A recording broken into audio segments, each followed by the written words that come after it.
Savage Nation, home of borders, language, culture. And here he is, winner of the National Radio Hall of Fame Award, Michael Savage. Do you understand what we are going through? Do you understand that we're dying? Do you understand we'll all be killed? Do you understand that unless Donald Trump wins, we're finished? Do you get that? What am I talking about? Who am I speaking to?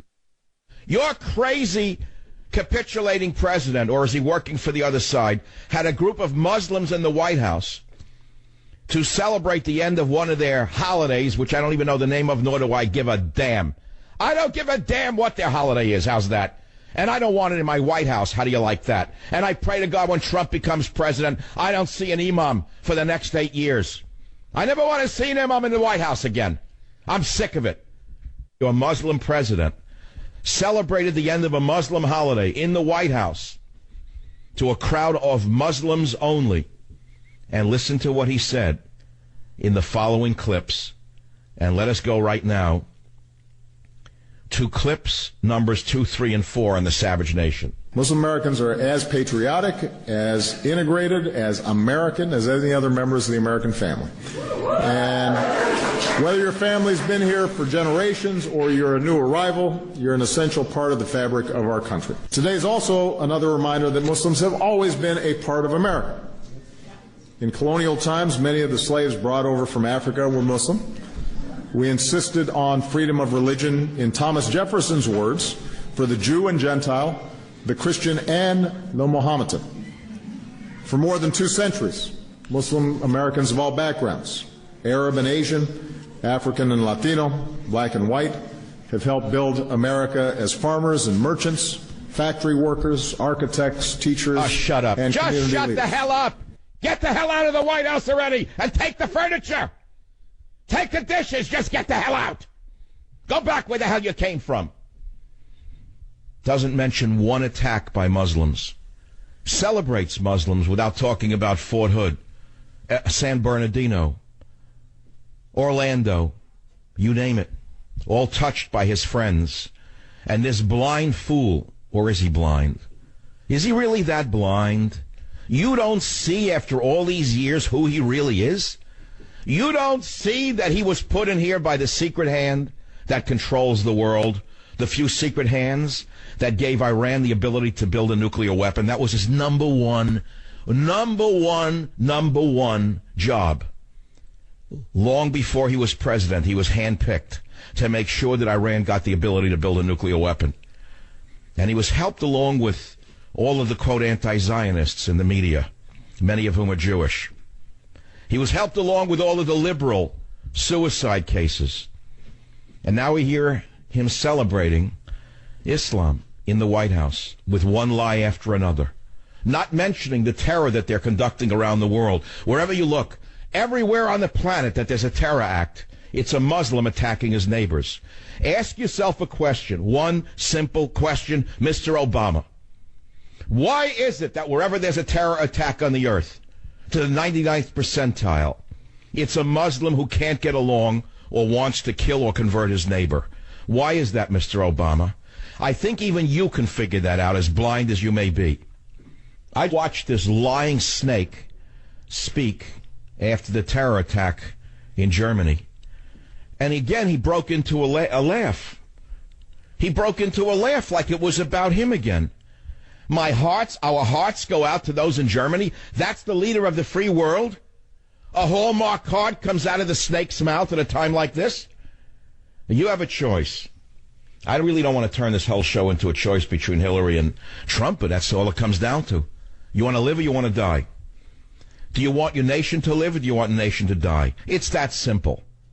There's no other choice left. This is it.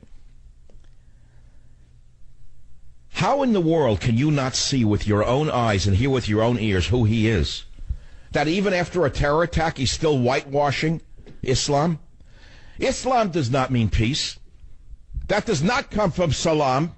It means submission. Every scholar in the world knows that Islam derives from the word submission, not from the word peace. What they mean is we'll have peace on earth if you submit to the sword or if you convert to their religion. That's what it means. He knows that, the snake. That's why the snake was chosen. That's why the snake was chosen, to be the greatest propagandist in the history of the world for a single religion, perhaps since the Middle Ages. I don't know of a single man who has missold a religion on this level. In my reading of history, I don't know anyone who's done a job like this. And we sit here like the idiots we apparently are. What a dumb... maybe the West is dead. Maybe it died a long time ago. Maybe Spengler was right when he wrote The Death of the West, 1908, approximately. I remember reading it in college, and I was floored by it. I didn't know what he was talking about. Boy, do I know what it's talking about. Boy, do I know what he's talking about, what he meant when he wrote The Death of the West. The thing is, though, that Spengler wrote The Death of the West. He predicted something different than what we're seeing. Spengler wrote that book, and he predicted that the Asiatics would take over the world. Well, who knows? Maybe he's right. Doesn't look like China's doing too badly.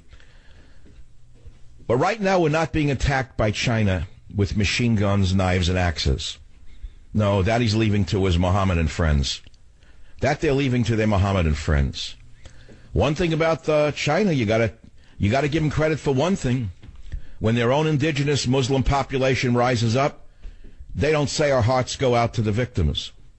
When their own indigenous Muslim population rises up in the heartland of China, and a long converted centuries ago to Islam, they don't give peace a chance in China. No, they don't give peace a chance. They don't give peace a chance. Look what they're reporting on Fox News. Terror attack is suspected. What do you think it was, you idiots, at Murdoch Jr. Enterprises Incorporated? Murdoch Jr. Enterprises, terrorism suspected. No, it was Timothy McVeigh back from the grave. No, it was the neo-Nazis who shot up fellow Germans in the mall. Insanity. The world is just watching the West melt down. A Muslim gunman opens fire in a McDonald's, then shoots people up in a mall, in a suburb, by the way, and then he escapes. There's nothing better that I can do for you right now than read you a page from Scorched Earth on Muslims, because I said to myself, did I see this coming? I'm going to read you a page and see if I was prescient, and I'm sorry to say I am. I saw this coming. So here's a page from Scorched Earth on Muslims. Ever wonder why there are so many young men coming west, but no women, no children? It's because of hijrah, which the Muslims describe as, quote, jihad through migration, close quote. Who are these traveling jihadists? They're not all from Syria. Many of them are from Bosnia. Some of them are from other nations. It really doesn't matter where they're coming from. What matters is where they're going. Like Germany, for example, I write. How did it happen that a nation with a strong conservative bent was suddenly overrun in the opposite direction? Well, you can thank those within its government who are, quote, liberalizing its immigration policies and in the process are destroying it. Who is Angela Merkel? Germany's chancellor? What do these traveling jihadists have on her? How did Merkel become a dictator with the power to destroy her own nation? For that matter, who gave Obama the power to be God Almighty? As I explained in the previous pages in Scorched Earth, we know what is empowering these people. Their arrogance and a narcissistic need to tear down anything they did not build. But who is empowering these evil people? I will use that word until the world hears me. Evil. Because evil exists. Evil is a leader who does not respect the wishes of the people, other than a small, loud, delusional population of like-minded psychotics. The rest of us have a right to our own national security, our own national identity. We, the people, have a right to secure borders, just as we have a right to secure doors and windows in our houses. Inherent in our Constitution, in the Bill of Rights, is our right to resist illegal search and seizure. The government has no right to break into your car without a warrant, to break into your house without a warrant. You're protected there. So what gives Mexicans the right to break into your country? Who gives Muslims the right to break into Germany, which has similar protections in place? Criminals do evil. Criminals do evil. Political criminals do evil. Merkel may as well have a black burglar's mask over her face and a tire iron in her hands as she breaks the windows of Germany and pries the doors off their hinges. No matter what happens, bombs are going off, Paris gets shot up, Mali gets shot up, that psychotic Angela Merkel is still going to bring in 1 million Muslims into a nation that is shouting, no more immigrants. I'm sad to tell you that is in my new book, Scorched Earth. There's a lot more in it that I predict in Scorched Earth. Gunman opens fire, shoppers flee. They shut down the train stations. Coordinated attack. What is astounding to me is that Obama has not yet been impeached. What is astounding that on an eve of triumph by Donald Trump, the man who probably will save the West, not just America, he probably will save the West. I said months and months ago he may be our new Churchill. Do you remember that? Remember when I said Donald Trump may be our Churchill? You remember when I said that? And then I talked about all the Lilliputians in the media and how they attack him. Last night's speech was an example. They all had a speech ready and the writings ready to follow his speech. No matter what he would have said, it was sent out by the White House because they all said the same thing. Dark speech, foreboding speech, not unifying. Then Obama said dark speech that he didn't listen to. It was created by the White House. It's around-the-clock Izvestia, around-the-clock suicidal propaganda. While the West dies, Obama dances with the Muslims in the White House. Yes, you heard me. Now, as far as Germany, we don't know exactly what happened. We still don't know. It could turn out to be a false flag before this is over. As you know, Merkel is in great trouble in Germany for what she's done to the country. As you know, she is doing more damage to the country than was done by anyone in the history of Germany. No one's ever done to that nation what she is doing. And given that she is a dictator, given that she has a background as a communist soldier, yes, look it up. There are pictures of her as a young communist in uniform. She marched in a communist German army. Then she faked it as a center-right candidate, another infiltrator. She's in deep trouble. She's hated. The country's in turmoil. It's in chaos. And this infiltrator is flooding Germany with Muslims as fast as she can. No matter what they do, she wants to bring more of them in. No matter what the people say, she tells them to drop dead. In fact, she's turned her special police on the German citizens who have stood up to her. So I would not be surprised if at the end of today they released a right-winger from one of the jails on drugs to go and kill somebody and then say, see, we told you the threat comes from the Nazis in Germany, not from the poor, peace-loving Muslims. I don't know how this is going to work out, but anything is possible. You don't understand how powerful governments really are. I don't think any of you really comprehend the evil of governments. I don't think you can even comprehend it, because if you did, you wouldn't even leave your house. You'd be afraid to make a telephone call. I don't think most of you understand how evil power-mad bureaucrats can be and what they will do to people. I don't think you have any idea. And the only people who know how evil governments are and what they will do to maintain absolute power are those who have been the victims of this absolute power, or those who used to work for the police agencies and can tell you from the inside what they do to people who stand in the way of their crushing desire for absolute power. I don't know how this is going to end up, but it can go either way.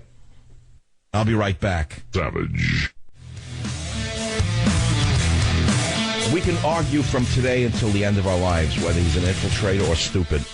It wouldn't matter. The result has been the same. It wouldn't matter whether he was planted here by the Muslim Brotherhood or he's just a pie-in-the-sky, crazed liberal who refuses to see reality. And last night, Trump gave a speech which was great, inspiring, moved the nation, got them to their feet. And the little people in the media, Stephanopoulos and the other Democrat operatives, Chuck Todd put in there by the Democrats, Scott Paley, all of them, they all have the same thing to say. Dark speech, protectionism, isolationism, nativism. We heard it all before. We've all heard this before. Stephanopoulos has lost his qualifications to speak for as an objective journalist from the day he became a journalist, because he never was one. So what would you like to say about what's going on in the world right now? I mean, I've said we still don't know who the shooters were. Could be a false flag. I expect any moment for them to hold up the dead bodies of the shooters and say they were neo-Nazis who targeted Muslims. Because Merkel's in deep trouble in Germany, and as you know, demagogues like Merkel are capable of Well, anything. If a man like Obama or a woman like Hillary are willing to burn a nation to the ground for power, what are they liable to do when they're in trouble in Germany? Think about it. I mean, you say, wait a minute, what? What'd you just say? You think that the leaders of the West are not capable of going to war and destroying an entire nation to hold on to power? Look at the history of warfare, and you'll know why most people who come back from war oppose war. You ask any man, I don't care if he's a special forces operative who's come back, even ask ex-Navy SEALs what they think of war. They'll tell you the same thing years later. When they're young, maybe they go in with true belief that they're going to save the nation, and they probably do in small part. But at the end of the day, they don't want to kill for old men and old women who are doing it for their own power or their own self-aggrandizement or interests that have nothing to do with the nation at all. Interests of bankers, interests of God knows who. So we're not calling for war, we're calling for self-preservation. We're calling for survival. We're calling for a president who puts America first, a president who says that we will be safe can be, as safe as we can be, really, in our own nation. A man who we hope will build that wall, a man who we hope will stop bringing in Muslims from terror nations, unlike Germany, which is bringing them in by the millions. And now we see the results of that. We don't know who did the one today. False flag. They may drag up some blonde, blue-eyed neo-Nazi and say, see that? The biggest threat to Germany is not from Muslims, it's from the neo-Nazis. So in the name of safety, Chancellor Herr Merkel is now declaring a state of emergency, and all those who oppose this government will be detained for their own safety. We don't know what could come tomorrow from the dictator who's running Germany. Angela Merkel is the insane leader of Germany, as you well know, with the same absurd insanity as Barack Insane Obama. Savage.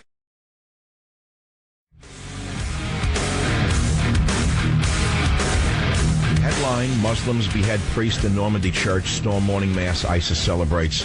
Not one word in the San Francisco newspapers, because it would make Hillary look like what she is, a complete and total disaster for the survival of your child. It would make Trump look like what he is, the only hope we have.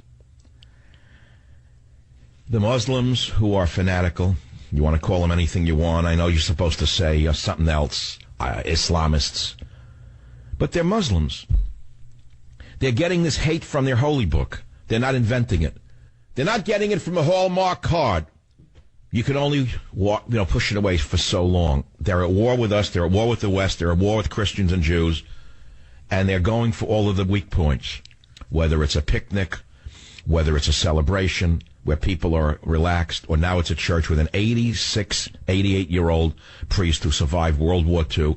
Can you imagine surviving the Nazi occupation of France and leading a quiet, dignified life as a priest in northern France, and to wake up one day and these two animals, these subhumans, come in and make him kneel down, and they cut his head off at the altar of a church in Normandy? Do you know the significance of Normandy? Does this instill fear in you or hate? It doesn't instill fear in me. It instills hatred in me. Are you afraid of hate? Has hatred been beaten out of your soul? You mean only they're allowed to hate? You mean only Hillary's allowed to hate Trump? You read the Bible. There's a time for love, there's a time for hate, there's a time for peace, there's a time for war. There's a time to live, there's a time to die. Maybe I should read that for you. Maybe you should understand that hatred is part of the human condition. Without hatred, you're going to be a dead sheep with your throat cut, symbolically or literally. This is called a war of attrition.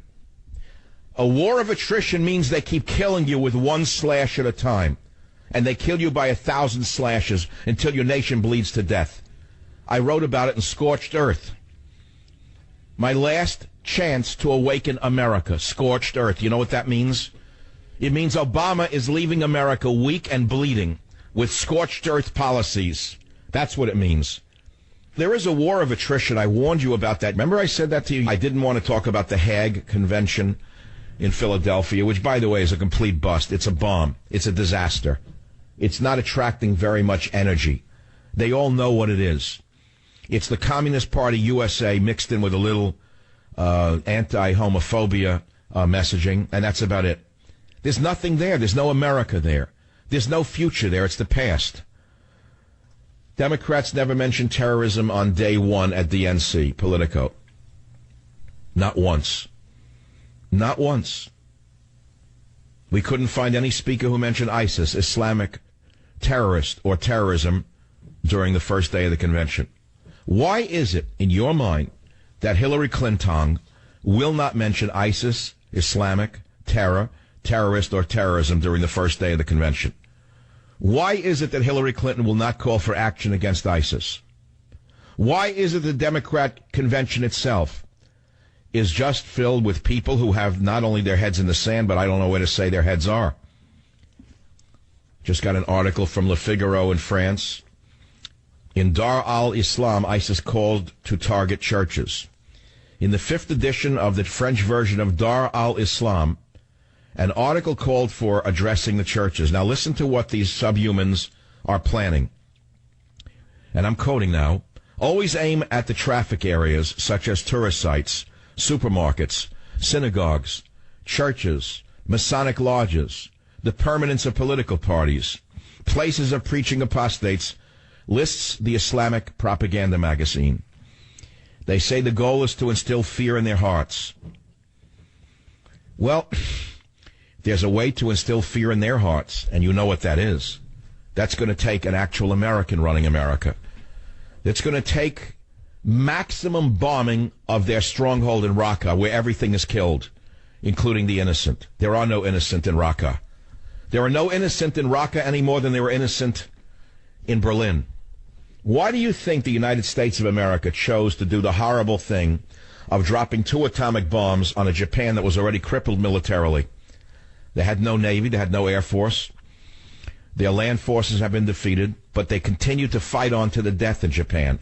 They refuse to surrender. So what did True Man do?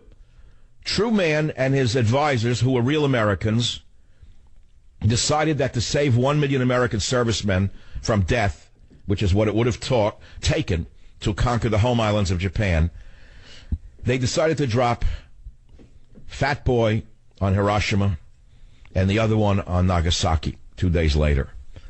Only when Japan was broken and fear was instilled in the hearts of every Japanese citizen did the Japanese capitulate. There is no other solution to a fanatical enemy who is steeped in hatred from birth, who uses his holy book as a justification to rape, pillage, murder, and cut the head off an 86-year-old priest. There is no other solution. You know, I don't say the French are weak. They're not weak. The leadership is disgustingly weak. The leadership is run by this creature called Hollande, a socialist weakling of the lowest order.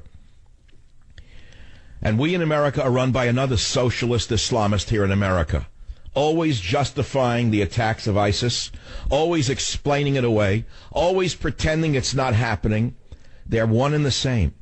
I could move now and say if Hillary wins, it's all over, but you all know that already. To me, it's a very clear choice between death and life. Trump is life, Hillary is death. It's that simple. There's no other choice in my mind, but my mind was made up a long time ago. What would you do if you were advising Trump to stop in this society, in America? Do you know what I'm talking about? Well, I know it's not in the Daily News because they appease the masses in New York City. It's not in the New York Post. They buried it under a naked picture of a slut from Hollywood or some moron basketball star. No, you won't believe it. If you look at the newspapers, your hair could stand up. Take a look what the New York Post became under Murdoch Jr. Michael Jackson was obsessed with my son. It hasn't been this hot in New York City in nearly 15 years. Donald Trump had a tantrum over air conditioning. Harrison Ford's broken leg fall to film company. TV psychic dies at 53. The deals that failed before Cubs-Yankee trade reality. This is what Murdoch's children have turned the newspaper into. So you have to scroll down and down and down. And listen to the headline they put around this atrocity. Listen to how they twisted it in order to make sure Islam is never mentioned. France church where priest was killed came up on ISIS hit list. Who is the affirmative action moron who they hired who wrote that? Who is the idiot that the Murdochs hired to write that headline? France church where priest was killed came up on ISIS hit list? Even a stupid journalist couldn't write something like that. Who was it written by? Pocahontas wrote that headline? Bill de Blasio's son wrote that headline? This is what the headline is in the New York Post. But go elsewhere. You can't find it anywhere else. Let's go to the LA Times. What's the headline? Nothing. Campaign update. Nancy Pelosi and Barbara Box are expected to make a case for Hillary Clinton. No kidding. No, they're going to make a case for Donald Trump. Let's go to the next newspaper. Let's try another one. Wait, here's the joke of jokes. Here's the joker in the deck. My hometown newspaper, SF Gate. DNC 2016. Hillary Clinton launches new app for election. Al Franken does this. Blah, blah, blah. Not one mention. Not one mention of the beheading of a priest in France. I would say shame on the drug addicts and the sickos at the SF Gate, but there is no shame permitted in a non-human. Non-humans cannot have shame. This is the problem here. We have non-humans running the media. They've ceased being humans. They have no connection to humanity. Now, here's the subtext of the story. The vermin who did this, the subhumans who did this, were on watch lists in France. One of the Muslim terrorists, a 19-year-old subhuman who lived close to the church in Normandy, France, was jailed for terrorist offenses following a short trial in France before being released on March 2nd this year. One of these killers of the priest was supposed to be living with his parents with an electronic tag. This is what happens when you have the weakness of a socialist government, as you see with Hollande, who is so interested in the law. But of course the law didn't protect the priests, did he? Just as the law has not protected the Germans nor the French in all of the other terror attacks. The law is not working. And when the law is not working, what you have to do is establish new laws. New laws that are harsh. Truck attack in Nice, 84 killed.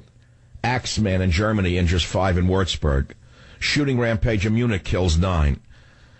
Bomber kills himself, injures 15 in Ansbach. Machete wielder kills pregnant woman in Ruttlingen, Germany. July 26, priests executed in Rouen by Muslim fanatics. There is only one question, which is how do we stop them in America? Because most of you don't care about Europe. Most of you could care less about France or Germany or Italy or England. Most of you care only about your own safety, which is quite human. And I was thinking about this morning. I said in order for a war to be fought, people have to be organized, they have to be motivated, they have to be marshaled, they have to be told they're at war, they have to be made vigilant, and they need to be told how to fight the war. Well, they're at war with you. What are you waiting for, a bomb to go off in your daughter's elementary school so you can go and get balloons and clowns and flowers and put them outside the elementary school and go about business as usual? You can't let them do that to you. We're told by the FBI director before he was shamed during the email scandal, which is a shame to even mention, before he lost all credibility during the Hillary email scandal, the FBI director, Mr. Comey, told us there were at least 1,000 Muslims on the terrorist watch list in America. That means what? What does it mean that they have 1,000 Muslims? They didn't say Muslims, of course. That would be racial profiling. 1,000 people. 1,000 people on a terrorist watch list. What would you do if you were advising President Trump with these 1,000 people on the terrorist watch list? I know what I would do. It would be what any sane nation would do immediately. You would round them all up and put them in detention. You would put them in detention in prisons. And then you would hold speedy trials and deport those who you deem unworthy of residence here in the United States. You would execute any of those individuals who were complicit in planning or executing any murders here or abroad. But Obama continues to pretend that there is no war. Obama says there is no war with Islam. Well, I hope he's right. I truly hope he's right. To be frank with you, I hope he's right. And I hope his pacifism has protected lives instead of increased the number of deaths. I've got to tell you, I hope that his liberal pacifism is responsible for the relatively few deaths here in America. Because we're all sitting and waiting for the next one to occur. I'll be right back. Savage. Not one mentioned at the Democrat convention of ISIS or terrorism. In my book, Scorched Earth, I asked the following question, and you're going to listen to me, because there's no more important book. Here's what I wrote. Ever wonder why there are so many young men coming west but no women, no children? It's because of hijrah, which the Muslims describe as jihad through migration. Who are these traveling jihadists? They're not all from Syria. Many of them are from Bosnia. It really doesn't matter where they're coming from. What matters is where they're going. Germany. How did it happen that a nation with a strong conservative bent was suddenly overrun in the opposite direction? Well, you can thank those within its government who are liberalizing its immigration policies and in the process destroying Germany. And I talk about that. And then I say to me, evil exists. Evil is a leader who does not respect the wishes of the people. Delusional population of like-minded psychotics. That would describe the entire Democrat National Committee meeting. A delusional population of like-minded psychotics. But then I write, the rest of us have a right to our own national identity. We, the people, have a right to secure borders, just as we have a right to secure doors and windows in our houses. Inherent in our Constitution, in the Bill of Rights, is our right to resist illegal search and seizure. The government has no right to break into your car without a warrant, to break into your house without a warrant. You're protected there. So what gives Muslims the right to break into your country? Who gives Obama the right to bring in 10,000 or 100,000 Muslim men? No matter what happens, bombs go off, heads are rolling, Paris gets shot up, and the psychotic leftists like Angela Merkel are still going to bring in 1 million Muslims into Germany that is shouting no more immigrants. Here in America, we're shouting no more immigrants. And in case you don't know what we're talking about, an elderly priest in Normandy, France, was going about his business, a man who had survived the Nazis in World War II, when 2 Muslim subhumans broke into the church, cut his head off in front of the nuns, and then gave a sermon in Arabic before they were pursued and shot dead by French police. If you can believe it, there are still French police who would like to snap their necks like breadsticks before they touch another Frenchman. But because of the socialists like Obama, their hands are tied. Their guns are put into their drawers in a lockbox. What else can be done? Well, a lot can be done. It's not the only thing is to go in and arrest them. I wrote about hiring hackers. And I write about it in a whole chapter on how to win the war against terrorism. And I talk about get the hackers off the seesaw. Let them get fully involved in this fight for survival. We have to get rid of the rules of engagement like those Obama has imposed upon our fighting men. Pilots are coming back from sorties and saying they couldn't even drop their bomb loads because one of the girls in the Obama sorority told them not to drop the bombs on a target in Iraq because we might have some collateral damage. And it's the same thing going on here. We are crippled from the communist mentality, the top-heavy bureaucracy that's been established long before Obama, which is now metastasized into a Frankenstein. And then I said I have another suggestion on how to wrangle the hackers we so desperately need. I mentioned educating the droning hackers. Show them some of the beheading and murder videos that ISIS has posted. Show them the priest's head being cut off in the church because they filmed it. Did you know that? Show them the Syrian pilot being set on fire in a cage. Show them a small group of Arab men in a cage slowly being lowered into water and drowned. Tell the hackers that if they don't stop the subhumans who did that, they'll be suffering the same fate at the hand of a soulless enemy. And I write after that they'll be glad to break into ISIS networks for the U.S. military. Patriotism, I write, may be a foreign concept to a lot of these people, but fear is universal. Scare them and they will help. It's the same way we got rocket scientists to come to our side after the fall of Nazi Germany. Those guys had a choice. Come to America and work for us, or go to the USSR and live in a forced labor camp. Savage.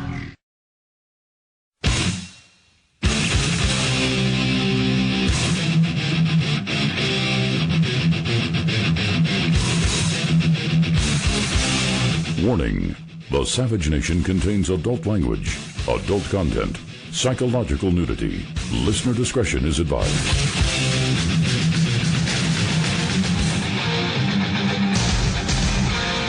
And now, America's most exciting radio talk show, The Savage Nation, home of borders, language, culture, and here he is, winner of the National Radio Hall of Fame Award, Michael Savage. Let's look at the definition of the word tyrant. An absolute ruler unrestrained by law or constitution. When has this man been restrained by the law or the Constitution? Can you tell me when he's been constrained? Well, slightly, yes. He tried to force 4 million more illegal aliens down our throats, but he was stopped by a federal judge. So you could say, yeah, okay, he's restrained by the law. B, a usurper of sovereignty. He's exactly like Angela Merkel. He's flooding us with illegal aliens from the south of the border, many of whom are infected, and then he's bringing in Muslims by the tens or hundreds of thousands. Why is he doing that? The same reason Angela Merkel is destroying Germany. It's to have a population of useful idiots to control very easily. What are the other definitions of a tyrant? One resembling an oppressive ruler in the harsh use of authority or power. A ruler who has no legal limits on his or her power.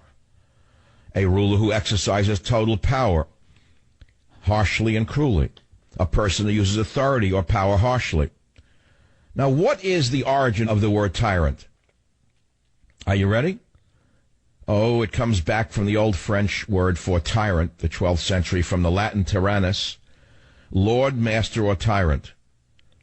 From the Greek, tyrannos, lord, master, sovereign, absolute ruler. A loan word from a language of Asia Minor, probably Lydian, of Etruscan Turan, mistress, lady, surname of Venus. So what does that mean? In the exact sense, a tyrant is an individual who arrogates to himself the royal authority without having a right to it. That's Obama and Mrs. Obama. She thinks she's a queen above the law, abusing the taxpayer as often as she can. So we have a tyrant in the White House, and what's the answer to it? Nothing. There is no answer. We have absolute tyranny. He's out of control. He now has what he wants, which is a subdued police force. I got an email from a friend of mine, a Vietnam veteran, a very, very well-decorated combat veteran. Comments on Friday's show. He said, Michael, I assume you've seen or heard of torture and mutilation of victims during the terrorist attacks in Paris, now revealed as suppressed by the French government. I listened to your show midway through your discussion with the Muslim lawyer caller who started to try to drag you into the maze of whether Sharia was good or bad. I switched it off. At that point, I had to wrap my head with duct tape. It was about to explode. I don't know, Michael, how you maintain your patience. We're dealing with the perfect enemy. Humans with the pathologic killing determination of spiders, equipped with an armory of lies, distortions, and grievances that play perfectly to disarm their victims, whose survival instincts have been surrendered to political correctness.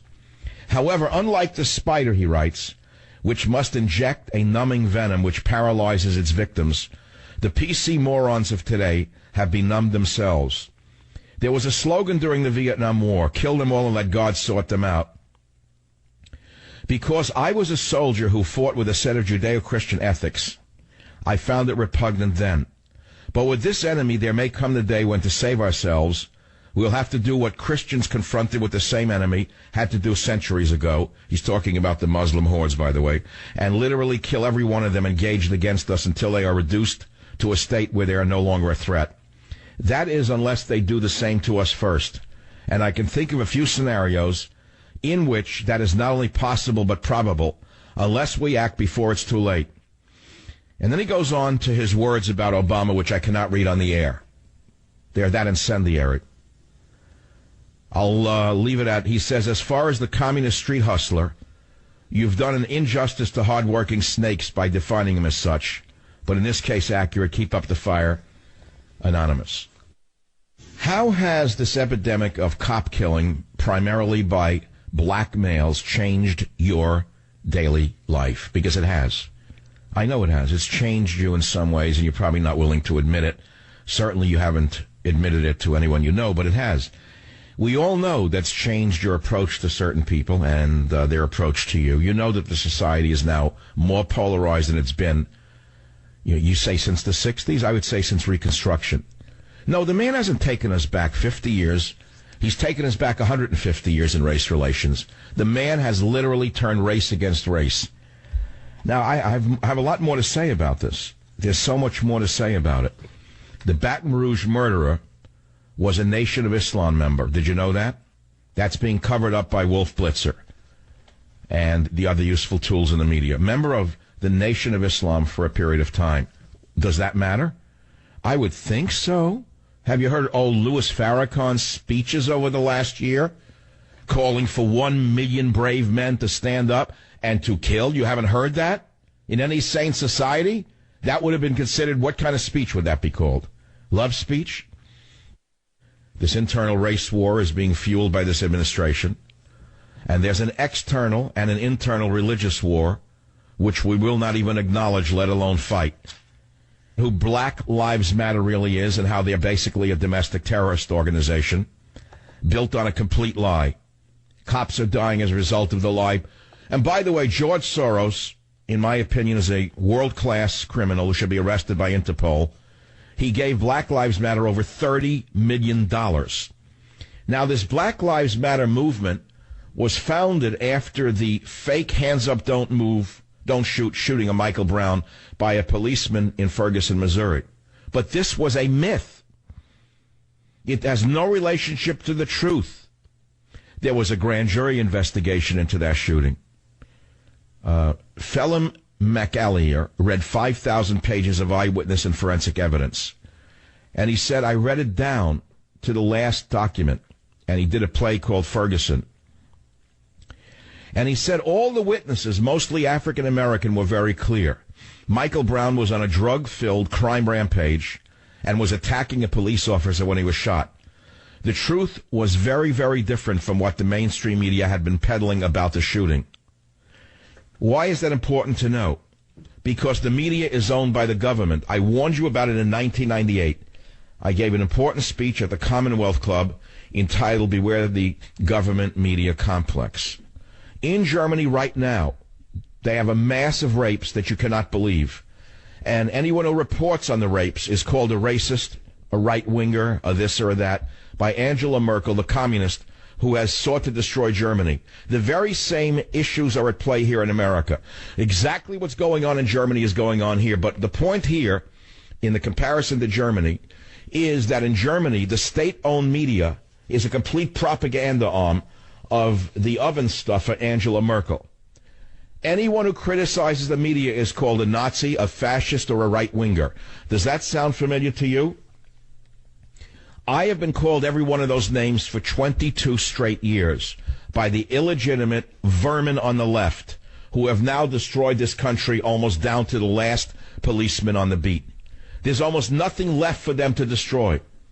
But they're working on it around the clock with money from George Soros and others who would like to destroy this nation once and for all. We are in a war for our very survival. There's an epidemic of the killing of police triggered by Barack Obama. Let me not mince words because I get tripped up. When I try to get too clever, I actually lose my train of thought. So let me make it real simple. One man to another. There's an epidemic of cop killing that came from the top down. It started at the beginning of the regime, the tyrannical regime, 8 years ago, almost 8 years ago, in Cambridge, Massachusetts, with the beer summit, where he took the side of the thug who was teaching at Harvard. Thugs come in all sorts of colors and all sorts of professions. A thug at Harvard attacked the police, and he had a beer summit. The thin man from Hawaii went and had a summit, and he came down against the police. Then it started to escalate with Eric Holder, another racist, in my opinion. There seems to me an orchestrated campaign that led to the death of police. Do I have to remind you what happened? Do you know why it's happening? Now, to top it off, you would think that they'd stop the rhetoric, wouldn't you? But they didn't. Hillary went to the NAACP, and instead of tamping down the rhetoric, she once again used her horrendous, hectoring voice to again say the police were wrong. So I tell you, how does this stop, and what is it doing to the police? How can you people on the left think that you're going to be safer if the black gangs rule the streets? Now, let me be very clear. I'll tell you what I think is going on. I'll make it very clear. And I have a solution, by the way, that you're not going to believe. It's out of left field, or shall I say out of right field. See, the big winners here are the drug-dealing gangs in the, quote, inner cities. They're the ones who are actually behind the killing of the police, because they're the ones who are incarcerated the most. The drug dealers. So now they've got a dream situation. They can ply their trade in the streets without fear of a cop arresting them because the mobs are liable to go berserk. So now they're free to deal drugs in the streets. The cops are afraid of them. This is exactly what you would do if you were running a drug empire, cripple the police. Well, there's a solution to it, which is make drugs legal. I know that's controversial. If you were to legalize most drugs, and those drugs that were being sold by a government store, as is still done in certain states in America with liquor. I think Vermont still has only government-owned liquor stores, believe it or not. I don't remember if that's still true. High taxation, that would eliminate the drug dealing in the streets. It would eliminate the gangs. And then the cops might be safe again. But that's one solution anyway. I know it's controversial, and I know it will increase drug usage. But if the drugs are rampant anyway, we've lost the war on drugs because Obama refuses to prosecute it. The snake has triggered a race war in America. Cops are being killed. The media is glorifying their deaths while putting out crocodile tears about the brave fallen officers. Over to you, Wolf. Well, here we are at the funeral in Dallas, and it's quite a thing to see. These are the people who steamed up the deaths, the killing, the murder. They did it! But I'm not going to yell because it's not going to change anything. What's the point of screaming? Why should I scream? Why should I scream? I know what it's doing to this country. I know what the snake has done. I know what the snake intends to do before he leaves. He told us he wants to squeeze the last bit of change out of his time as tyrant. He said he would do it. Now, we're only into July. Let's see. What's the number of cops who are dead, Mr. Obama? What do you mean by the last bit of change? How many more have to die for you to be satisfied? Like a demon. The man is like a demon. There's no amount of mayhem that will be enough for the madman. Now, we, the citizens down in the street, on what the Chinese philosophers call the elbow-thrashing level of humanity or reality, have to deal with the, let's say, the fallout from the demon's actions and his friends in the media. This means the everyday life of all of us has changed forever. How has it changed you? That's what I'd like to know. Because it's changed your life. I'll be right back. Savage. The race war that Obama has triggered, there's no other words for it. What do you want me to mince words and put it in another parlance? We know what's going on. Black and white, everyone knows what's going on in the country right now. He's triggered a war on police, and now it's come down to an epidemic of the murder of police. Of course, there's black and white police being killed now, which is terrible as well. In fact, one of the officers killed in New Orleans by a black male who was a former member of the Nation of Islam, was a black man himself with a beautiful little child. It'll rip your heart out to take a look at this guy, this black cop. Beautiful little baby. He's dead. One of the other men assassinated by the crazy ex-Nation of Islam member in Baton Rouge. Listen to this one. He was a former crew chief aboard an attack helicopter in the military. He survived tours of duty in combat in a fast attack helicopter, and he got killed in the streets of Baton Rouge, Louisiana. Obama has made the streets of America more unsafe for a policeman than it is for military men in a war zone. He has painted a target on their back. Any sane society would be impeached. You'd say it could happen. They could impeach him now and stop him.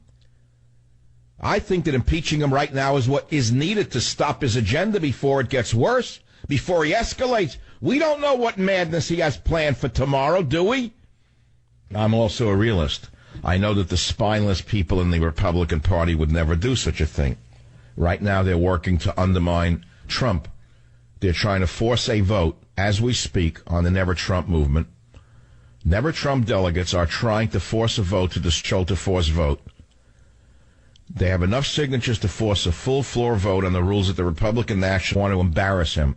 That means they're working for Hillary Clinton. That means that they're Benedict Arnolds. Okay. Should call them Benedictine Arnolds. They're probably all drunks.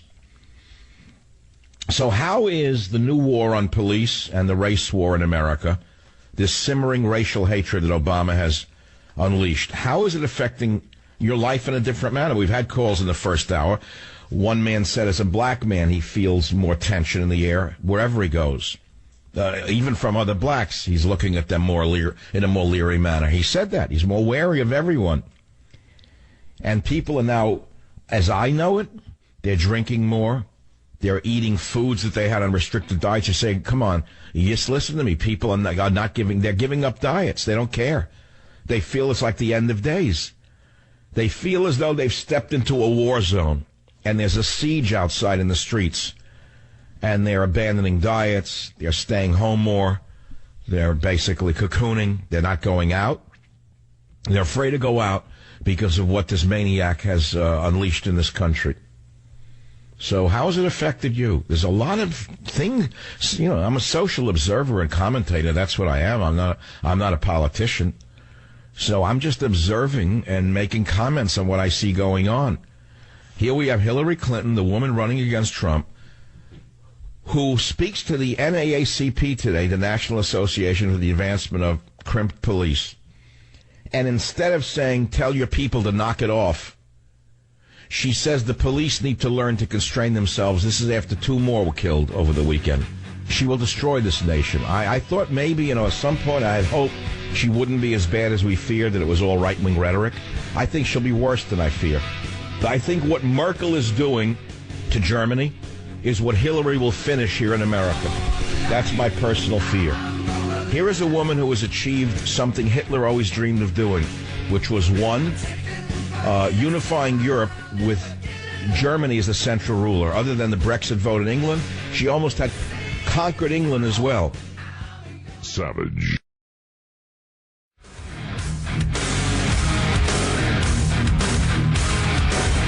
From the minuet to the minaret in one administration is what came to me over the weekend. I thought that summarizes everything that I was watching and hearing.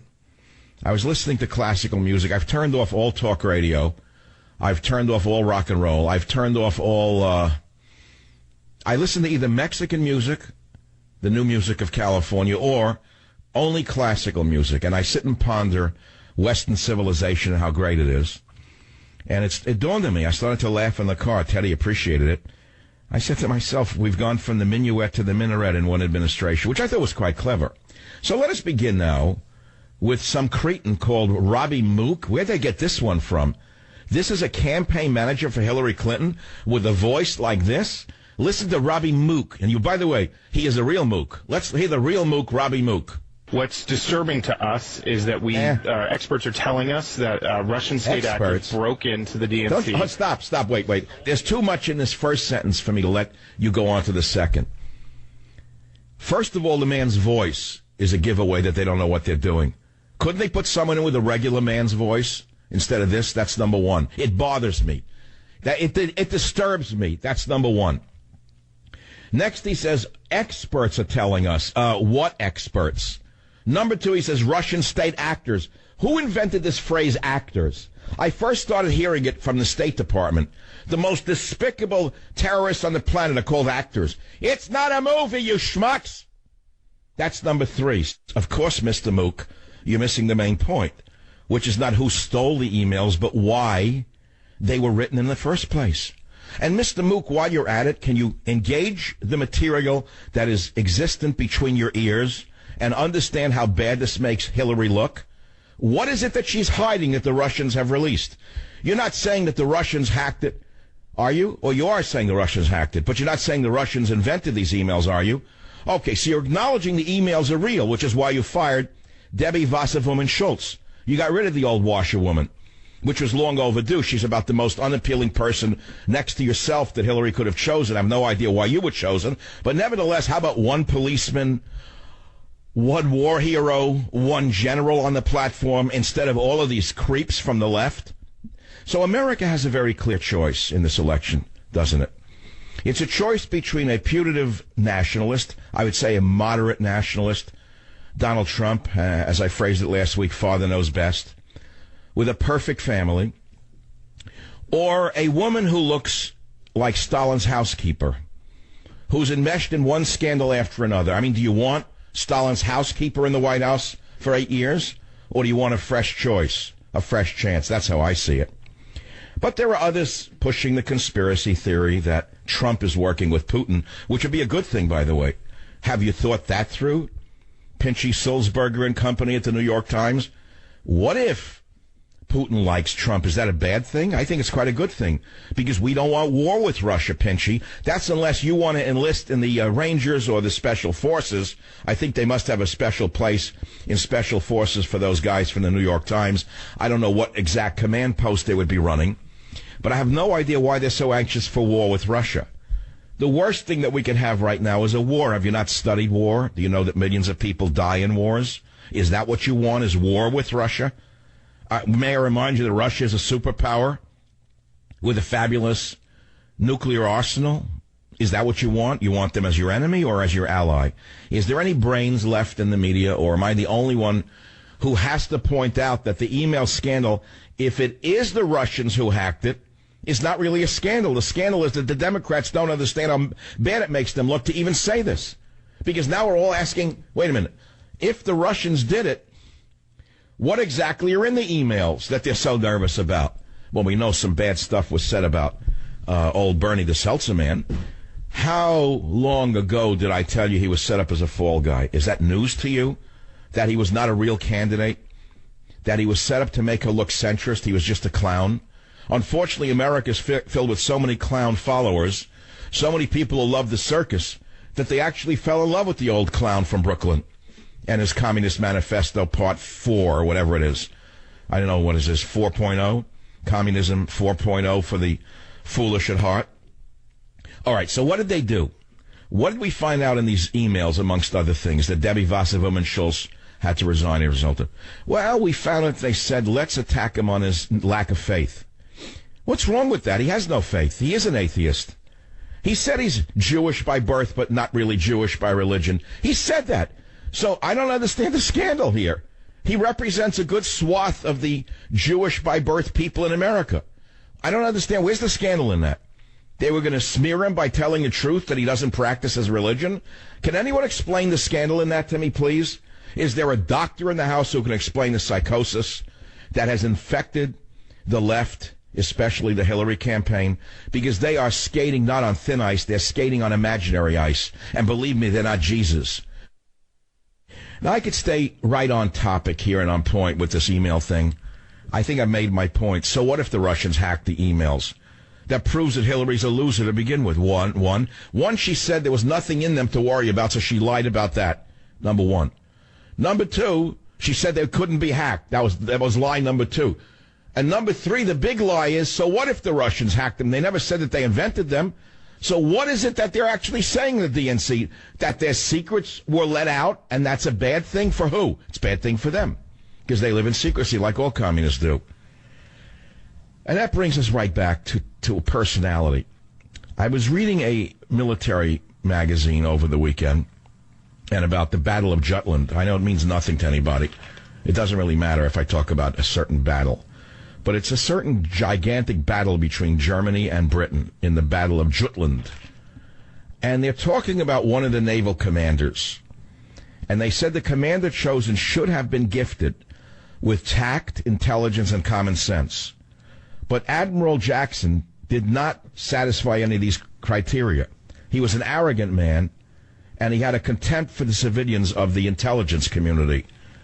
And I started thinking about that in great detail. Tact, intelligence, and common sense. I have intelligence and I have common sense, but I lack tact. I admit that. It's why I'm in talk radio, not in politics. Point blank. Many of you hate me because I don't have tact, but you don't understand that I'm not in the business of making decisions for you. Do you understand where I'm coming from in this?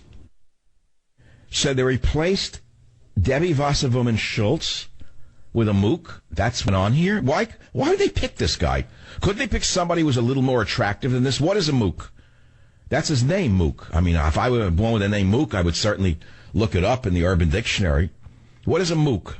A male adolescent or young adult exhibiting an unpleasant, self-centered attitude formed during a sheltered upbringing. One who revels in their own ignorance. Oh, God. You know, sometimes life does imitate art. This is astounding. Now, the first time I heard the word mook was in the Scorsese film Mean Streets, meaning loser, where one of the characters says, I'm not paying because this guy's a mook, and the other guy says, I'm a mook? I'm a mook? Who you calling a mook? He doesn't even know what a mook is, and they get into a fight in the bar. Remember that one? Oh, a long movie years ago. We're not talking about the Turkish prison rapes. We're not talking about the war of attrition against the West. We're not talking about the Muslim who went wild in Germany, in Bavaria. Where are the right-wingers in Germany? What happened to them?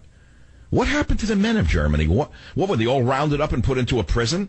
How are they not rising up and taking over the country or protecting their women and children from these mooks from Syria running around with machetes and blowing them up? Where are the Germans? I said to you, now what's the point? I'm not going to repeat what I said months ago, weeks ago. What's the point? How smart I am. I don't have to do that. I don't have to keep repeating, I told you so, I told you so, I told you so. Boring. I hear guys do it. I do it. I shouldn't do it. Those of you who follow the show know I did it. Those of you who read Government Zero or Stop the Coming Civil War or all the way back to Liberalism is a Mental Disorder and going forward to Scorched Earth, which will be out after Labor Day. You get it, okay? You get what I do. Things are still fairly good in America. Just bombs going off every once in a while. Someone else's family getting butchered. But we're not really at war with anybody. Not really at war with anybody. And so that's not a bad thing. The economy is kind of good. We don't really know it's good or bad. It's actually quite good, I think. Isn't it good, Robert? I mean, I don't know. One day the left says terrible. The right says it's terrible, but most people in the middle are quite content. Did you know that? Did you know that despite all the screaming and yelling, the economy is not that bad? It's not that bad because if you pump enough money into an economy, it stays kind of pumped up. If you put helium into a balloon and the balloon starts to shrink and you keep pumping helium into it the way the Federal Reserve prints money, the balloon keeps floating. So Obama's a genius. He figured out what Stalin figured out a long time ago, which is state-controlled money is very good for a while. And as Margaret Thatcher brilliantly said, socialism, or in this case printing money, is very good until you run out of other people's money. Remember that coup of, when was that? Your friend Erdogan, who the media like George Step on all of us, that slimy creature from ABC News who pretends to be a newsman, who's saying that it's Russia did this, Russia did that. That slimy creature had nothing to say about his friend Erdogan. Did you see what happened in Turkey? Have you found out what he has done to people in his country without a word from the blanks in the media? Have you seen how many people have been arrested, including school children? The closing of 1,000 private schools, 1,200 charities, the closing of 19 trade unions, the closing of 15 universities, the closing of 35 medical schools in Turkey, and not one word from the very same left that's concerned about emails that were allegedly hacked by Russia. Have you seen what Erdogan, the Hitler of Turkey, has done since the fake coup? Is anyone alive out there? Well, you haven't seen it because the slime in the media are not reporting it, as they are not reporting on the Islamist origins of all of the attacks in Germany. It's either a deranged youth, a teen who was bullied. Every day it's another story, except the true story. And what is the true story? The war of attrition being conducted by political Islam against the world. I'll be right back. Savage.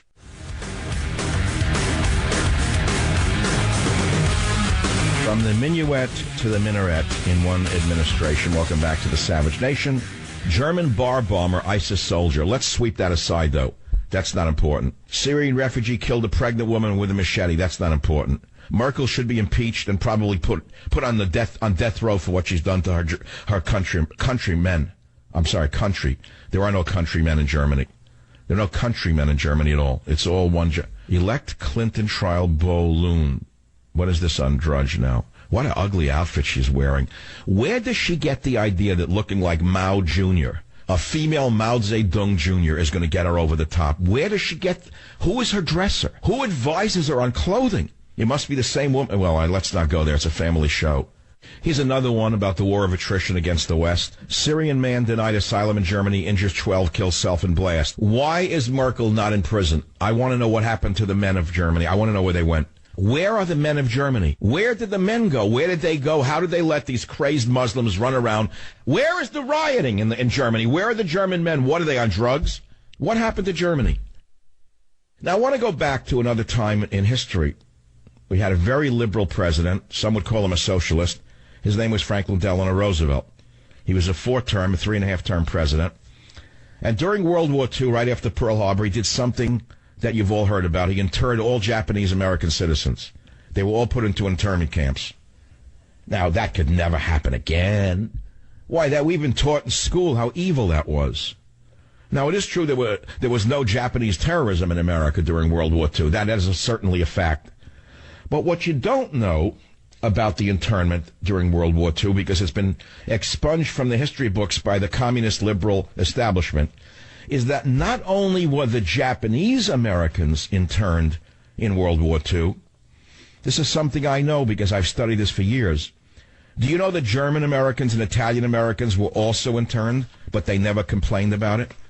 Do you know that Joe DiMaggio, the great baseball player, he had a father who was a fisherman here in San Francisco. I learned this 20 years ago. His father was a fisherman. His father had a little boat, little fishing boat. Do you know that Joe DiMaggio's father's fishing boat was interred by the U.S. government during World War II for fear that as an Italian-American, they couldn't trust him? They gave it back to him after the war, I understand. Do you know how many other Italian-American immigrants in the United States were deemed enemy aliens and detained, relocated, stripped of their property, or placed under curfew? Do you know? You didn't hear about it because it doesn't fit the racist agenda, or shall I say the racialist agenda, of the radical left. All you heard about was the Japanese were interred, and it was done because they didn't look like us. But as I said to you, 600,000 undocumented Italian immigrants in the U.S. were deemed enemy aliens. They were detained, relocated, stripped of their property, or placed under curfew. A couple of hundred locked in internment camps. You don't know anything about this. Some Italians remember this, and they call this chapter of U.S. history Una Storia Segreta. Una Storia Segreta, which means both a secret story and a secret history. Now, why would they do this to Italians? The largest immigrant group in the country at the time were Italians, and non-citizens who were Italian were targeted. About 600,000 of the country's 5 million Italians had not yet been naturalized, and they were forced to register as enemy aliens, carry photo ID booklets, surrender flashlights, shortwave radios, guns, binoculars, cameras, and other contraband. Did you know anything about this? Raise your hand if you do. 3 of you might know it. There were FBI raids on private Italian homes, arrests, and detentions. In California alone, 10,000 Italians were evacuated, mostly from coastal areas, and sites near power plants, dams, and military installations. Did you know prohibited zones were created? You didn't read about this in your little stupid newspapers? 257 people, 90 from the Golden State, Italians, put in internment camps for up to 2 years. Fishing boats were seized. Did you know that? Thousands of Italian fishermen lost their jobs. In San Francisco, 1,500 were idled, including Joe DiMaggio's father. Another 52,000 enemy aliens lived under nightly house arrest. Did you know that? Didn't read about that in the old San Francisco Chronicle? Instead, you heard about the internment of the Japanese because we're racists. No, we weren't racist, you see. FDR was a liberal. Last thing from racism was he did it because he knew that as a leader of the free world, as the commander-in-chief, he owed it to his people. Unlike this creature in the White House, FDR knew he had one job, and that job was to protect the American people, to keep them safe. This creature in the White House is the exact opposite of FDR. Savage.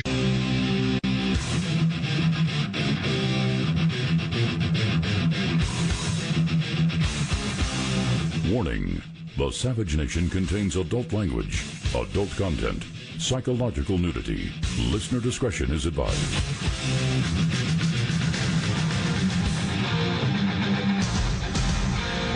And now, America's most exciting radio talk show, The Savage Nation, home of borders, language, culture.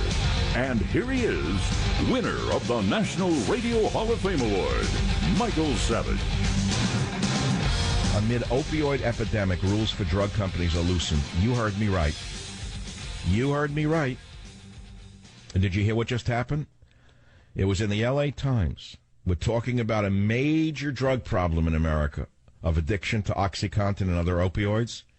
This spring, with no public opposition, criminal lawmakers approved and the corrupt President Obama signed a new law that makes it more difficult for government to take action against the key player in the opioid crisis, the pharmaceutical industry. You see, under the corrupt Obama, the new law allows companies accused of failing to report suspicious orders of dangerous drugs to submit a corrective action plan to persuade the DEA to postpone or abandon proceedings against them. Did you hear this? This also undercuts the DEA in the following way. This is your Obama, the great man. The new law snuck in the middle of the spring, raises the bar for the Drug Enforcement Administration to temporarily suspend the licenses of such organizations who are peddling these drugs. Now, who backed this measure? Who smeared off Obama and the Democrat machine? Well, the measure to lessen the laws and to take the teeth out of the DEA was backed by drug makers, drug wholesalers, and pharmacy chains, including some targeted by the DEA in recent years for not doing enough to keep drugs from addicts and drug dealers. Are you ready for this? This was so egregious that the top DEA official for regulation of pharmaceutical firms quit the DEA last fall, in part, he said, because of a bitter dispute with members of Congress over his view that the bill was misguided and would worsen the epidemic. So, my friends, if you think that things are going to change under Hillary Clinton, you are mistaken. Bill is still in love with her. It's the love story. It's like that movie Love Story. It's gone on for so long. And you know, how many other couples can boast that after all those years and all those infidelities, they're still together? It just shows you the bond, how strong it really is. It also shows you what a great woman she is, that she tolerated all of those stained dresses. Well, why shouldn't she tolerate those stained dresses? Look at what she's got out of it. She flunked she flunked the D.C. bar exam, and look how well she did anyway, because of him. She was like a loser till she met him. This guy is the godfather. She flunked the D.C. bar exam and only passed the Arkansas bar. She had no job offers in Arkansas, and then was hired by the University of Arkansas Law School only because Bill Clinton, her husband, was already teaching there. No wonder she's in love with him. She's a total loser, and look where she is. This loser is now running for the presidency. She completely screwed up the entire world as Secretary of State, but because he is so powerful and owns the media, she's now running for the presidency, even though she screwed up the whole world. You wouldn't know it from Wolf Blitzer. You know, if there's a special place in hell for lying journalists, there has to be a special place in hell. I've read Dante's Inferno, and in the age of Dante, there were no journalists, but I would rewrite Dante's Inferno. Maybe I'll do that one day as a political joke book. And I'll create a new place in hell for the journalists who could have, but didn't do their jobs. And in that place, there would be a picture of Wolf Blitzer, Jake Tapper, George Stephanopoulos, and all of the others who have abrogated their jobs by becoming nothing but paid pimps for Hillary Clinton. It's an embarrassment. So as I say, there's no reason to doubt the fact that they're in love. Look what she got out of the deal. Fact of the matter is, she got a great deal of good things out of it. She served on the board of the Arkansas Children's Hospital. Now, we don't know how much money was grifted out of there, but we know this. Why would she serve on the Arkansas Children's Hospital board when there's no money of it? Why? Her main board activity was to sit on the Walmart board of directors for a very high fee. So all along the way, she has benefited from her marriage to and relationship with Bill Clinton. And that's why the love story keeps going on. Isn't that wonderful? You know, it's beautiful to see such a loving couple, Bill and Hillary Clinton, after all these years. You know, not that many marriages last this long. This is a marriage based on love and only love, and that's why they sang What We Need Is Love at the Democrat National Convention. Now, the entire convention was a hate fest, as you well know. The DNC standing for adults, nuts, and commies. Just a hate fest from beginning to end. Then there was a flag burning outside. But I'm glad to see that Bill is still in love with his wife. You can imagine what it would be like if he didn't love her. Oh, my God, with all that trail of dead bodies out there. No, he didn't do it. I'm saying it's coincidental that while he was president, there were so many dead bodies piling up. Body bags, body bags, body bags. Of course, we don't want to talk about that because now we have body bags building up around the world because of the weakness of the Democrat machine under Obama. For example, in Germany, they finally did the right thing. Did you hear what happened in Germany? Did you make it to your local newspaper? German police, armed police, smashed their way into a mosque and raided homes of the Muslim group accused of radicalizing other Muslims and grooming them for jihad. Armed German police launched a raid on a mosque. Oh, my God. Merkel permitted a mosque to be broken into? That's not right. Where is the Human Rights Commission now that we don't need them? Of course, we need to break into a few mosques in other places. I don't mean you and I. We have a government that's supposed to do it. That would be the job of the Department of Homeland Stupidity. They should be monitoring mosques and breaking into the radical ones. Instead, they're breaking into the homes of returning war veterans. Apartments belonging to 8 board members of the radical German-speaking Islamic group DIK were searched by German police officers in Lower Saxony. Comes as a part of a crackdown on the group, which is thought to have been encouraging people to travel to Syria and Iraq to join the hate group ISIS. The group ran sermons, seminars, and lectures entitled The Hatred of Infidels. Well, the raid on Wednesday night is a very good sign. It involved up to 400 volunteer police who had had enough. The German males who want to protect their women and children, as well as a special police task force. So they've gone after them by crashing in the doors of a mosque and broken into the doors of homes. That's because they finally had enough. Now, in France, what happened in France? You forgot that story? It didn't make it to you during the Festival of Hate in Philadelphia? When 2 Muslim men went into a church in Normandy and cut the throat of an 84-year-old priest who had survived Hitler. They butchered the 85-year-old priest, Jacques Hamel, after forcing the Catholic priest to kneel at the altar inside a church in the Normandy town of Saint-Étienne-du-Rouvray.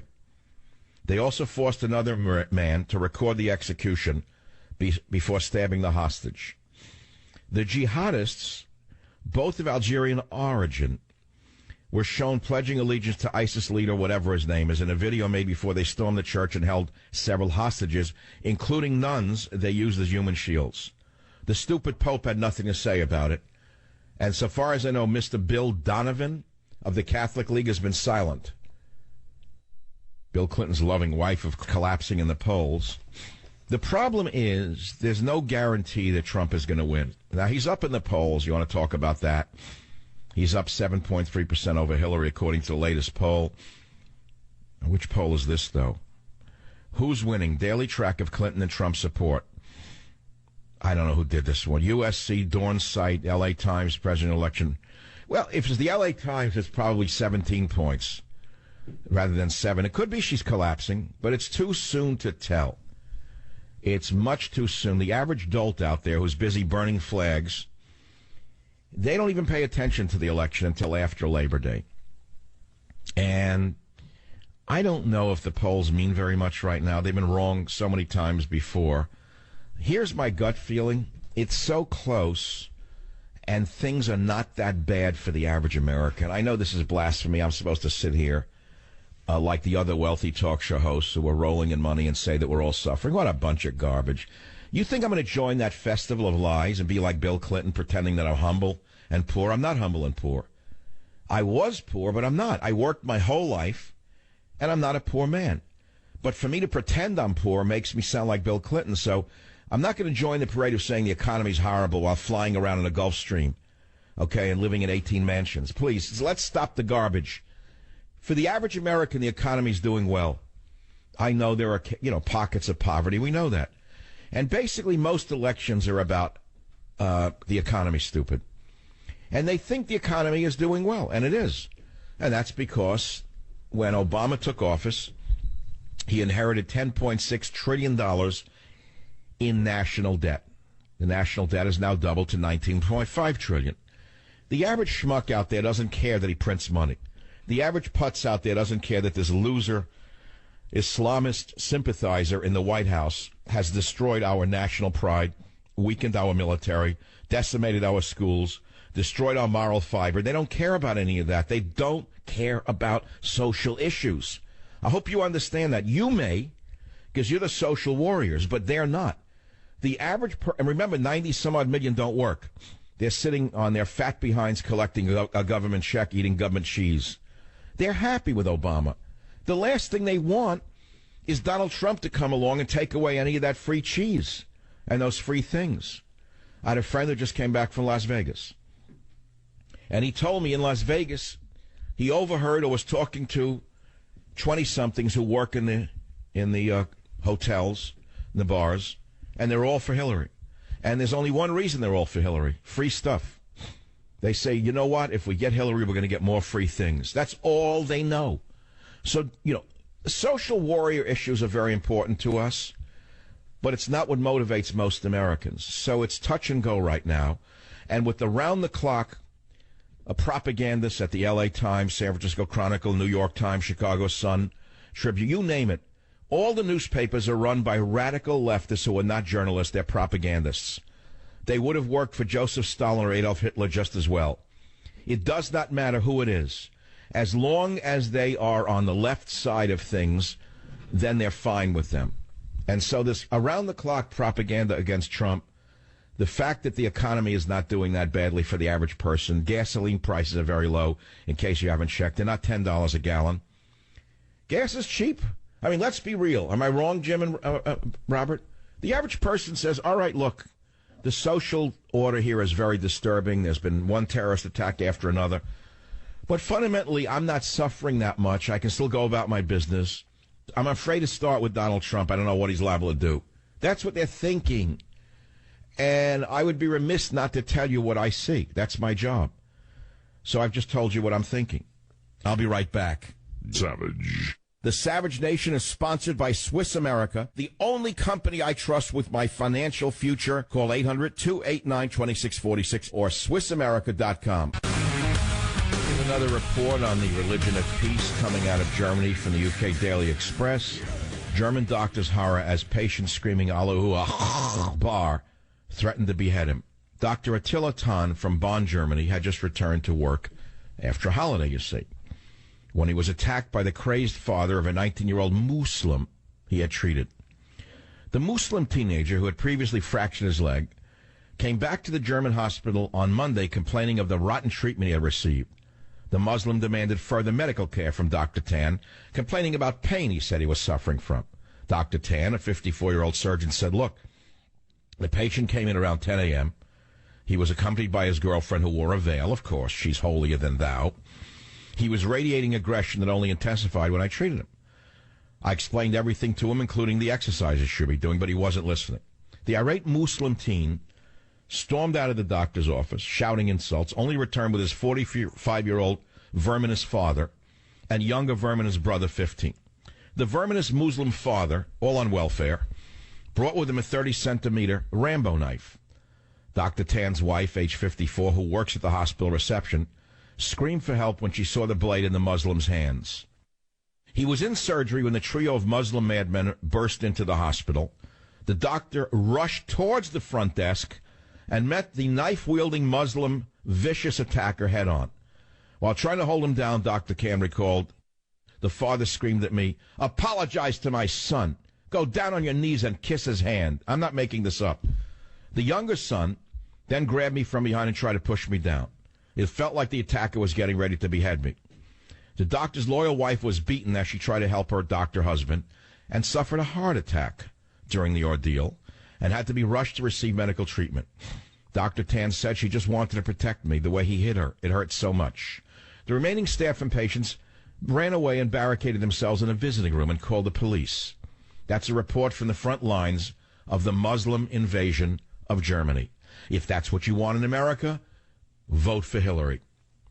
Now, despite the murders, the rapes, the killings in Germany, the psychopathic Angela Merkel said despite all the murders in Germany, she's going to bring in more Muslims, despite the terror attacks. Wait, if that's not enough for you to show your liberalism is a mental disorder, the Pope, another nut, demanded that Poland open their borders to third world migrants. Wait, if that's not enough for you, there's more.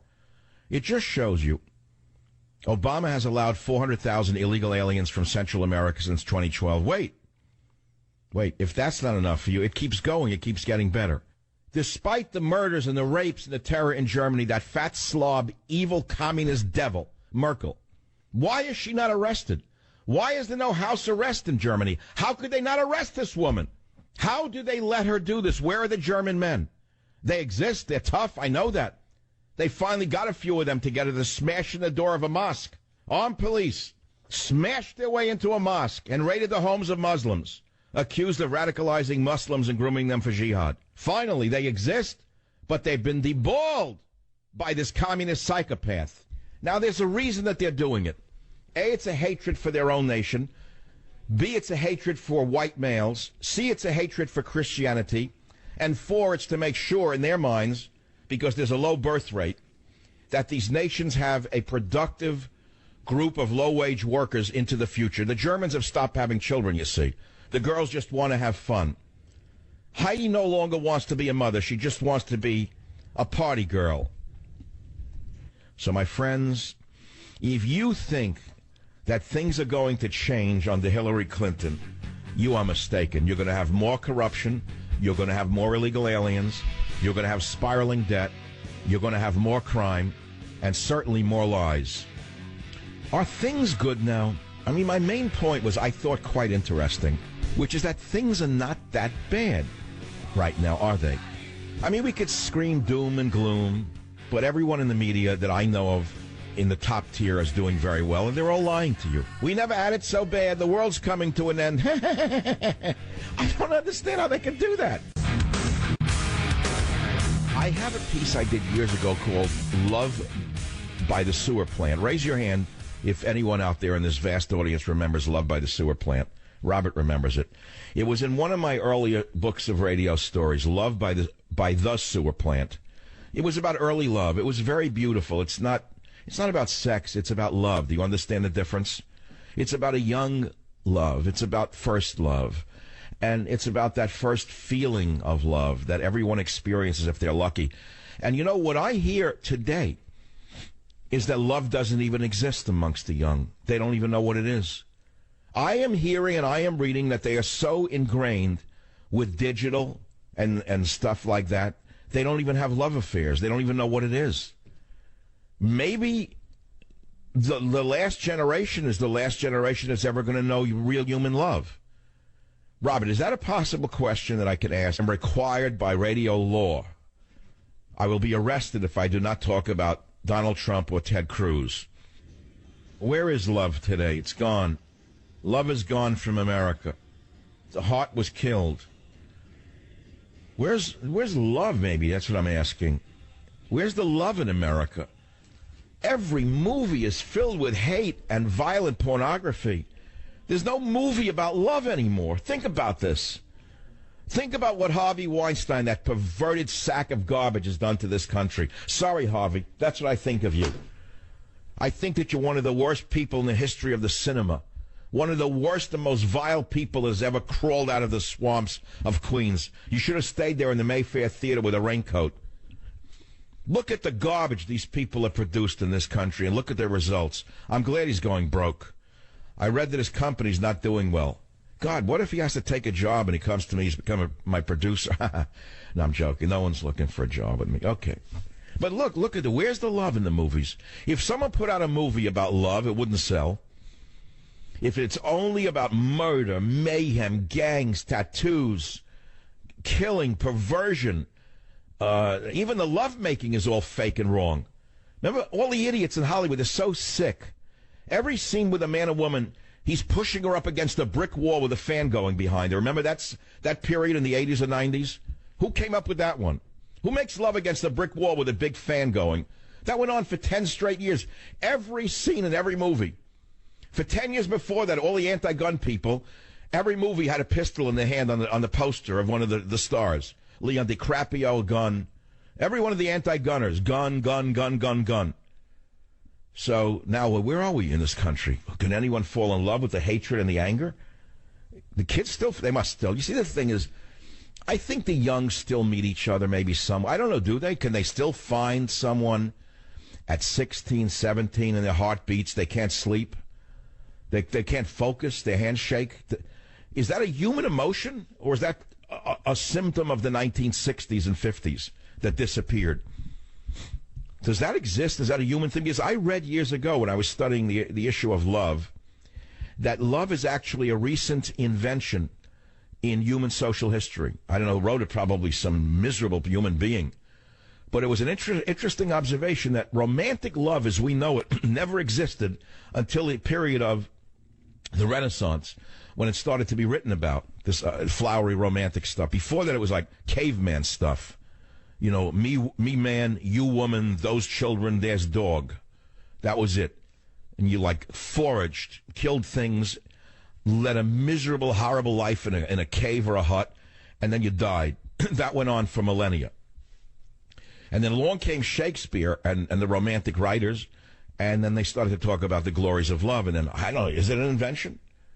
I don't think it's an invention, but does it still exist is the question. It certainly is. The human being is certainly capable of love, true love. But hey, can I tell you this is a very important thing for you to remember? I've done this only a few times. We are limited by our language. Remember I taught you this lesson many decades, how many years is this? 15 years ago? The English language limits our discussion of certain things, and love is one of them, because we have only one verb for love. So I love my wife. I love my dog. God, I love this pizza. Man, I love my radio show. God, I love how these socks feel. It's the same verb. It's pretty limiting. In Latin, there are 16 verbs for love. So the Italians, well known for their, let us say, involvement in this sphere of life, at least they used to be. Today, I don't know what they do. I don't know if they even love it. You know what the birth rate is in Italy? Like 0.1? I'm talking about Italians, not the Islams that are coming in or the others. But the thing is, 16 verbs for love, you know. I love my mother, 1 verb. I love my wife, 2 verbs. I love my pasta, 3 verbs. All different verbs. So what does that mean? There's different modalities of emotion. We're stuck. So we can't differentiate between a taco and a girlfriend in America. That's the problem here. Now, I've got some stories for you that I've got the red meat. You want the red meat right now, or would you like the corn? You want the corn, you want the green peas right now. Would you like to have the dessert before the main course? Here's some red meat for you. You know you're thirsting for it. You heard about the Muslim train hacking, didn't you? Right? You heard about the radical Islamic youth who was brought in as an asylee from Afghanistan, and he ran through a train hacking people. He hacked up a number of people, the Muslim, screaming Allah Akbar, and he almost killed 3 Chinese tourists, almost butchered them to death. Hacked them up. So take a guess what the logical response was in Germany under the anti-Hitler who runs it. Compulsory Islam classes in state schools. Now, I couldn't make this up. Instead of saying we're not letting any more of these monsters in fact, we're going to start kicking them out, German authorities, the anti-Hitlers, are bringing in classes on Islam in state schools in order to make people more sensitive to Islam. If this is not an example of a nation that's committing suicide, tell me what is. Okay, there's so many other stories. You wonder about the subversion of the United States by Wolf Blitzer, how it all happened. And I'm supposed to pay attention now to the perfect family in Cleveland? It's like the whole thing is like the Mormon Tabernacle Choir. When I like that. That's nothing wrong with it. But it is so blonde Christian white. Maybe that's the whole thing. They're giving us an option. America could be saved again if we go back in time. I mean, I don't know what the whole symbolism is here. Maybe that's the answer. Maybe we need 2 straight white men to straighten out America. Maybe that's the imagery that the ad people are presenting to us. Like, let's give 2 white guys a chance to straighten out America. We tried everything else. How'd that work out? The world is in flames. The country is upside down. Everyone's perverted. So let's try that for a minute. Let's try 2 straight white guys. Now look at the Drudge Report. Where does Drudge get these pictures? Is that Donald Trump near the slot machines? It looks like Michael Corleone in The Godfather 2. Where did he get this picture from? How old was he here? Like 31, 32? Where's Frito in the background? Now, the fact of the matter is, we can talk about the substance if you'd like, but I'd rather talk about the substance of the subversives who are undermining whatever scintilla there is of decency. And if I were to focus on how the progs in the media are conducting psychological warfare, subversion, and control of your mind, I think you'd be quite pleased. And that's what I'm going to talk about. How the progs like Wolf Blitzer, the others with the headphones, are actually conducting a form of psychological warfare, subversion, and control of your minds. They are subverting your mind step by step and stage by stage. How else would you explain what occurred, which I covered in some detail, and that's the issue of Mrs. Trump's speech. Yes, of course, there was a little tiny overlap, but that wasn't the issue. The issue is that Melania is so appealing that the Hillary Clinton camp went insane, fearing that Mrs. Trump would in fact capture the attention of the women of America who don't like Hillary very much. And if they have a choice between a beautiful, accomplished woman who is an actual immigrant who waited online, who speaks 4 languages and runs a successful business, and on the other side, a woman who looks like Stalin's housekeeper, who is enmeshed in Soviet-era corruption, I think that most women will go for Mrs. Trump. And, of course, that's why the vermin in the media created a non-issue out of a little overlap in the 2 speeches. Have you forgotten Benghazi? Have you forgotten the Clinton Foundation cash? Somehow that didn't make it to the subversives in the media who are worried about a few lines in overlap from a speech that Michelle gave a number of years ago. And then, of course, all these geniuses, these subversives, never looked at the abuse of the taxpayer through Michelle's endless travels around the world. The scandal of a mother living in the White House at taxpayer expense. The scandal of Michelle and her 72 personal assistants. The scandal of her travels. Her rhetoric that has led to a disaster in America. The speeches at colleges, which we have played numerous times. The sudden discovery by Anderson Blooper and company. What are the other scandals that have been buried? Have you forgotten about the Muslim attacks in America as a result of the collapse of the Democrat machine and its ability to protect the American people? Have you forgotten the scandals that actually surround Obama? Of course you have. And that is because of the psychological warfare, subversion, and control of your mind by the subversives. But they're much more than deeply subversive. They're actually quite damaging to the survival of America. So that's why I said to you, when I watched Wolf Blitzer, I literally wanted to reach through the screen and grab him by his necktie and pull him out of the television set and slap him in the face and say, what happened to you? How could you, as a descendant of Jewish people, how could you, as a man born in Israel, be doing this to America? When you know very well that the Democrats lied to the American people, John Kerry should be in prison for what he did. Ben Rhodes will be in prison for what he did. They gave Iran a path to a nuclear weapon while they sold the American people on a false bill of goods. And you know it, Wolf. How could you let this happen? Why are you on the wrong side, Blitzer? And all the others of the same mentality. Why do they hate this country so much? Okay, so we can reduce the tension here amongst ourselves. And really, if we stop looking at policies themselves, I don't know what they're standing for anymore. I don't know what their platform is. We looked into it, and we did a deep analysis, by the way. If you think it's just a throwaway show, I have it somewhere here. We did like a 50 points of their... Here it is. The GOP platform on taxes, Glass-Steagall, government pensions, Wall Street regulation, tort reform, higher education, religion and the military. We found official, English is the official language, Federal Reserve, their platform. And then we compared and contrasted with my book, Government Zero, and we found that much of their platform came from my book, Government Zero. So if you study the platform for the experts out there who do study these things, there is some meat to the bone. Be right back. Savage. The Savage Nation is sponsored by SwissAmerica.com, the only company I trust to protect my wealth and financial future. Call 1-800-289-2646.